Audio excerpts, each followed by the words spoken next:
Welcome everyone to the CMTC webinar series. My name is Gabby Richard Harrington. I happen to be the president of New England ISTE, and I'm happy to be the moderator for today's webinar. A bit of housekeeping, the session is recorded. You can ask for a certificate of participation if that's something you need by emailing to kimra@nhsaa.org, K-Y-M-R-A, and I will put that in the chat in a minute. Post your questions in the chat and we will feed those questions to the presenters. Today is March 12th, 2020, and we're happy to welcome Bruce Hayes from Insight and also Phil Esbrandt. Phil Esbrandt, thank you. Leadership Energies consulting team assists, guides, and partners with districts and schools to optimize educational opportunity and student achievement. So I will let you both introduce yourselves and take it away. All right. First of all, my name is Bruce Hayes. I am have been a superintendent. Between Phil and I, we've been superintendents for over 40 years. And I have experience both nationally and internationally in school reform. And I'll let Phil introduce himself. Hi, I'm Phil Esbrandt, and again, I've been a high school principal, teacher, high school principal, and superintendent of schools in 2 districts that cover approximately 20 years in the superintendency. At one point, I was the head of the Quality New Jersey Educational Focus Group, which was responsible for bringing quality practices to schools and universities in the state of New Jersey.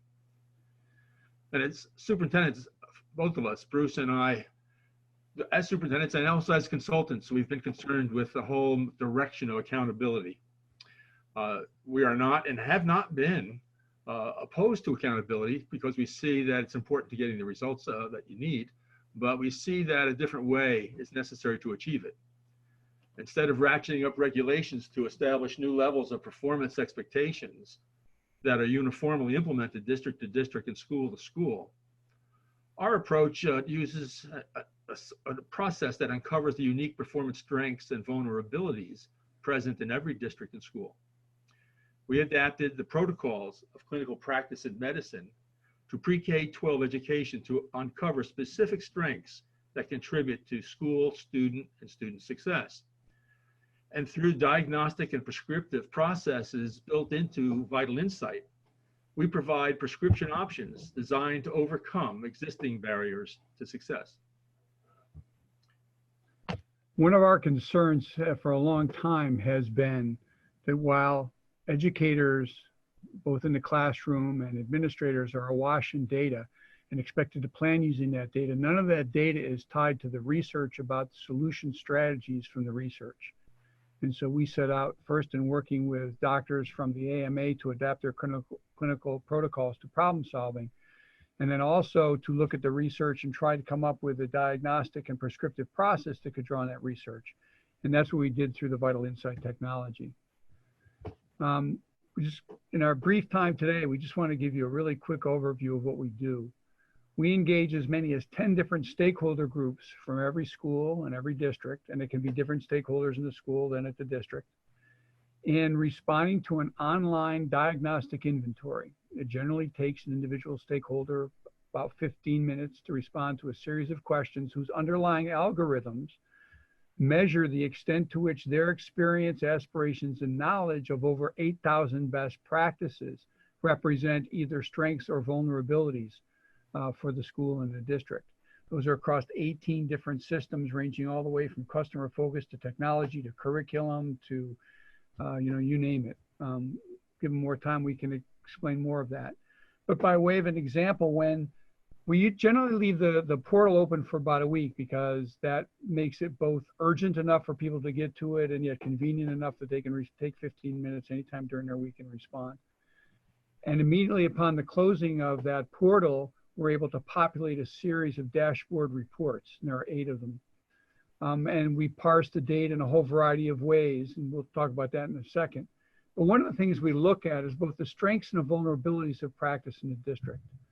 And this is a page from an actual report of a New Hampshire district that's participated in this, where one of their strongest areas of practice was in safety and security, which was very good news for the superintendent and the principals. But we provide not only the definition of what safety and security means, but we provide the diagnostic statements taking from the response about experience and aspirations of the stakeholders, We break out those results by stakeholder and also by level. We also look at the vulnerabilities, and this is another vulnerability. The format is the same, but this is the same New Hampshire district, and their vulnerability in this case happened to be in human resource excellence. And so the superintendent is able to look at the very specific diagnostic reasons why this is a vulnerability and what can be done about it. Sometimes it's practice, sometimes it's programs, sometimes it's understanding and communication, but in every case, you're assured of the fact that you're putting your attention, your resource, and your time into those areas that are going to make the greatest difference. What we found through this process is the strategic planning process, where problem identification and solution development can take any place from 6 to 8 months. That whole process of 6 to 8 months is replaced by 2 weeks of VitalInsight, so that when people come together, they have a much broader resource base from participation of stakeholders. They got much more specific information related to those over 8,000 best practices and what they can do. And now they have both the time, the resource, and the energy to actually implement those strategies. We found in strategic planning too often, the public exhausts itself trying to come up with a statement of the problem. And this is just another example of a vulnerability. This was taken from a high school in Utah with which we worked. In this case, information measurement and reporting systems was their vulnerability. Important to VitalInsight is, based on those vulnerabilities, we provide very specific diagnoses and then as many as 50 different research-based prescription options.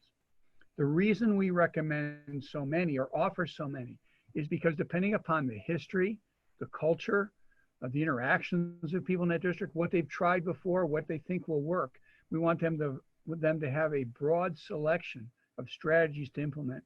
And we always recommend start with those strategies that are clearest, most simple, and offer the greatest chance for immediate success, because then we begin to build a pattern of success and we can go on to some of the more serious and more demanding challenges. This is just an example of some of the different charts that appear through the 8 different dashboard reports, where we break things out by school, by stakeholder group. We orient them by priority of which need to be developed in order to build the foundations for the other kinds of changes that need to take place. And in the lower left quadrant down here, we even ask, underlying the questions is an algorithm which determines the stakeholders' understanding of the levels of commitment and capacity they have for change. Too often, we confuse commitment and capacity, which are 2 very different things, or we assume we're ready to make changes when in fact we're lagging either commitment or capacity. And so this test allows us to see whether or not our stakeholders who are going to be responsible for implementing change actually have the willingness to and the ability to make those changes before we implement them, and what can be done if in fact either one of those qualities is lacking. Bruce, let me go back to that slide, please. Yeah. Looking at the bottom center and right, again, these red bars are very similar to other graphs that you've just seen before it, but these are all different stakeholder groups. And the range on a 5-point scale is quite large between the lowest and the highest, and provides some very interesting kind of data for examination and to see what kind of problems exist by follow-up meetings with and focus group meetings with some of the stakeholders. One of the superintendents that recently was involved in this process was quite pleased with seeing such sensitivity in the data, comparing the concerns and the strengths expressed by the stakeholders in these reports. And so there was a lot of data there as to how do we go about approaching problem solving, and who should get involved in that process. And so this information about stakeholders proved to be very valuable in setting up their strategic plan. Yeah. Yeah, we're very pleased by not only Phil pointed out the sensitivity of these things, but the fact that we can provide this kind of information across over 8,000 practices.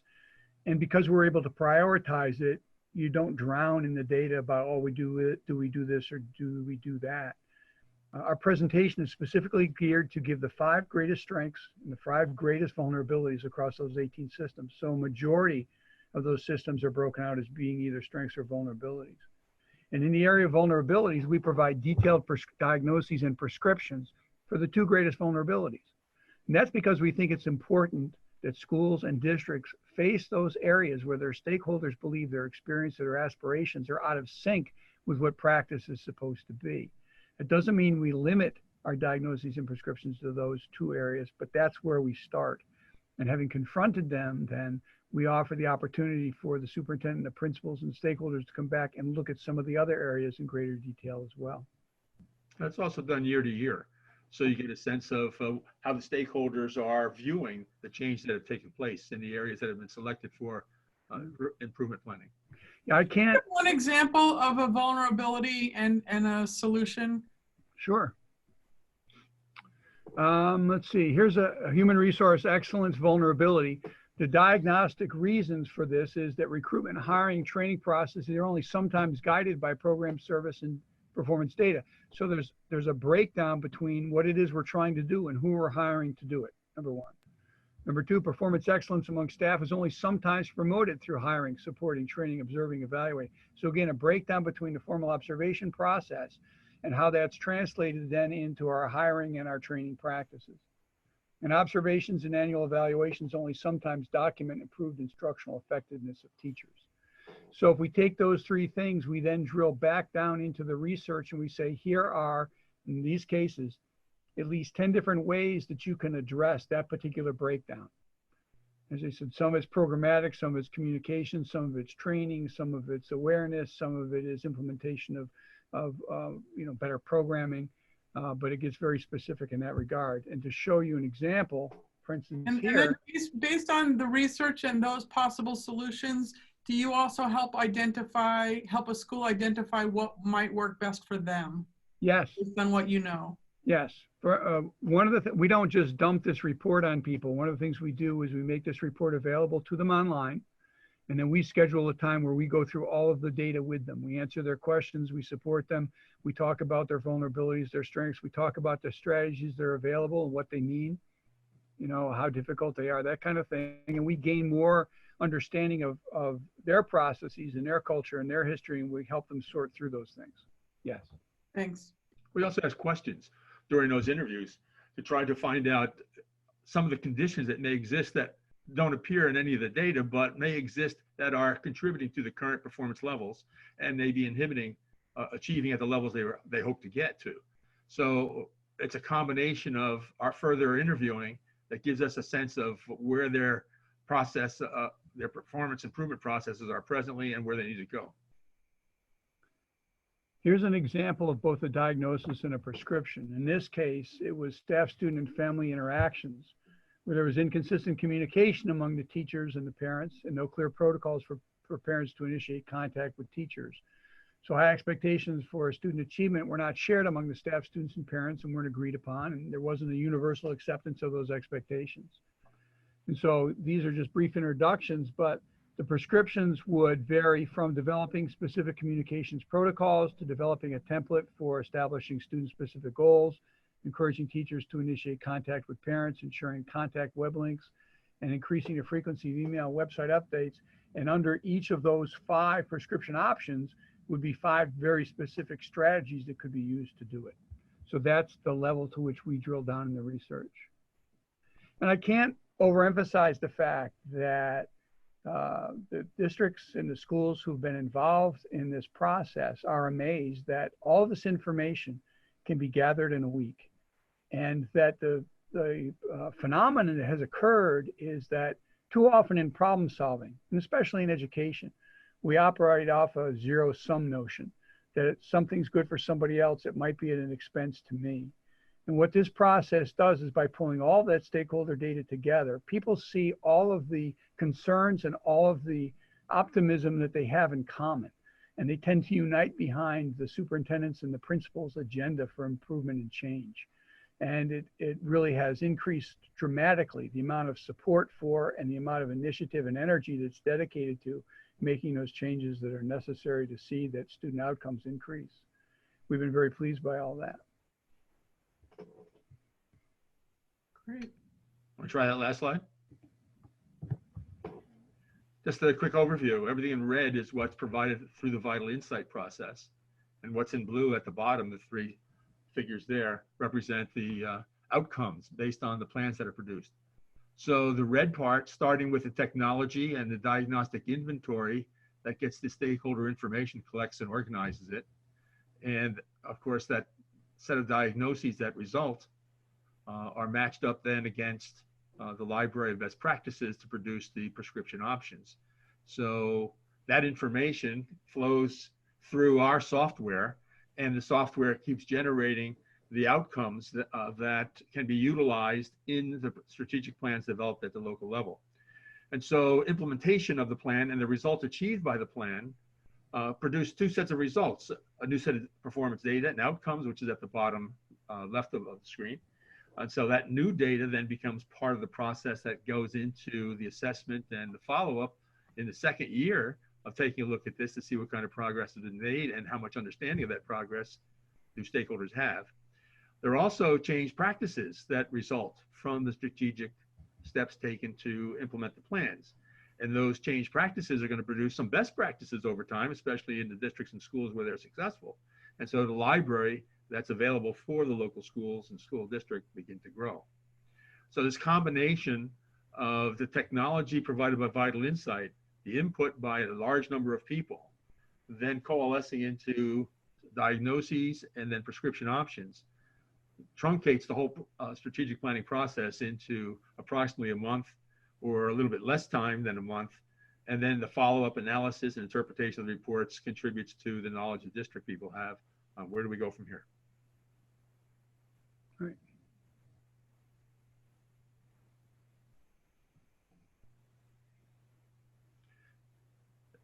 We appreciate the opportunity to be with you today. Thank you. Yeah, this was great.